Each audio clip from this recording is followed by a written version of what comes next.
श्री दुर्गा सप्तशती कथासार अध्याय 9 निशुंभाचा वध. राजा म्हणाला, मुने, आपण रक्तबीज राक्षसाचा वध करणाऱ्या देवीचे अद्भुत चरित्र मला सांगितलेत. आता रक्तबीजाच्या मृत्यूनंतर खवळलेल्या शुंभ आणि निशुंभांनी काय केले ते मला सांगा. ऋषी म्हणाले, राजन, युद्धात रक्तबीज मारला गेल्यानंतर शुंभ निशुंभ यांचा क्रोध अनावर झाला आणि आपल्या विशाल सेनेचा नाश झालेला पाहून शुंभ देवीच्या रोखाने चाल करून निघाला.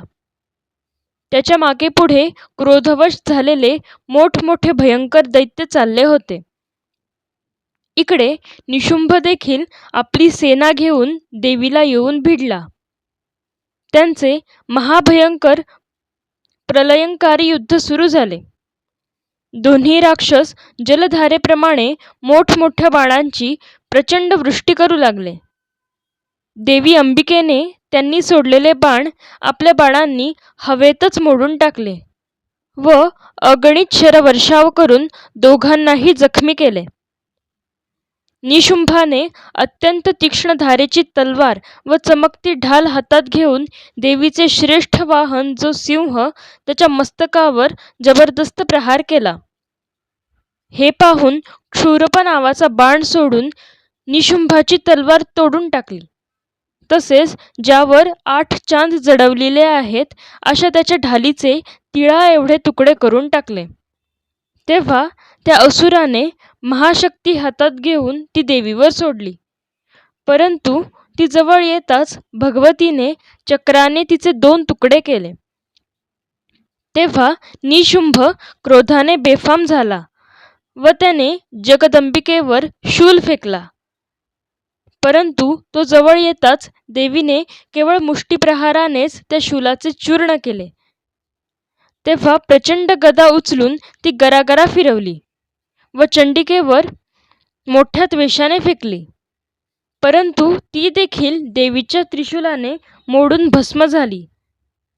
यानंतर हातात फरशी घेऊन दैत्यराज निशुंभ आपल्या अंगावर धावतो आहे असे पाहून देवीने बाणांचा अगणित वर्षाव करून त्याला घायाळ करून भुईसपाट केले. आपल्या महापराक्रमी भावाला निशुंभाला मूर्छित झालेला पाहून शुंभ भयंकर संतापला व अंबिकेच्या वधाचा निश्चय करून पुढे सरसावला. रथारूढ झालेल्या त्याने आपल्या 8 मोठमोठ्या बाहूंमध्ये आयुधे धारण करून आकाशालाही झाकून टाकीत तो पुढे येत असता अद्भुत शोभा रणभूमीवर दिसू लागली. त्याला येताना पाहून देवीने शंख वाजवला. तसेच धनुष्याच्या प्रत्यंचेचा भीषण टणत्कार केला. त्याचबरोबर हातातील घंटेचाही भयंकर नाद केला. त्या तुमुल शब्दनादाने दशदिशा व्यापून जाऊन दैत्यसेना निस्तेज झाली. सिंहानेही आपल्या घनगंभीर गर्जनेने सर्व दिशा दणाणून सोडल्यानंतर कालीने आकाशात उड्डाण करून पृथ्वीवर मोठ्या वेगाने परत येऊन आपल्या हातांनी प्रचंड आघात केला. त्या महाभयंकर आवाजापुढे पूर्वीचे सर्व आवाज लुप्त झाले. तोच शिवदूतीने दैत्यांना गर्भगळीत करणारी गर्जना केली. परंतु राक्षसराज शुंभ मात्र क्रोधाने अत्यंत खवळला. त्यावेळी देवी त्या शुंभाला उद्देशून म्हणाली, हे दुरात्म्या, उभा राहा, उभा राहा. तेव्हा हे ऐकून आकाशातील देवतांनी देवी भगवतीचा जय जयकार केला. शुंभाने ज्वाला फेकणारी महाभयानक अशी एक शक्ती फेकली. अग्निज्वालांनी युक्त पर्वतासमान ती येताना पाहून देवीने ती थोपवली व दूर झुगारून दिली. त्या प्रसंगी शुंभासुराच्या गर्जनेने त्रैलोक्य कंपित झाले. यानंतर शुंभाने सोडलेल्या शेकडो बाणांचा देवीने आपल्या बाणांनी नाश केला. तसेच देवीच्याही बाणांचा नाश शुंभानी केला. नंतर क्रोधवश होऊन चंडिकेने शुंभावर शूलाचा प्रहार केला. त्यावेळी तो असुर मूर्छित होऊन पडला. इतक्यात निशुंभ शुद्धीवर आला आणि त्याने मोठ्या आवेशाने धनुष्य हातात घेऊन बाणांचा वर्षाव करून देवी कालिका व सिंह यांना घायाळ केले. नंतर त्याने मायावी 10,000 बाहू निर्माण केले व तितक्याच हातांमध्ये चक्रे धारण करून चंडिकेवर प्रहार करून तिला आच्छादित केले. त्यावेळी दुर्गम पीडेचा नाश करणाऱ्या भगवती दुर्गेने क्रोधवश होऊन आपल्या बाणांनी दैत्यांच्या चक्राचा व बाणांचा नाश केला.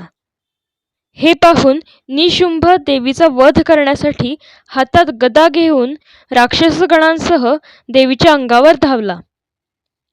तो निकट येताच चंडिकेने तीक्ष्ण अशा तलवारीचा प्रहार करून त्याच्या गदेचे 2 तुकडे केले. तेव्हा त्या राक्षसश्रेष्ठाने हातात त्रिशूल धारण केला.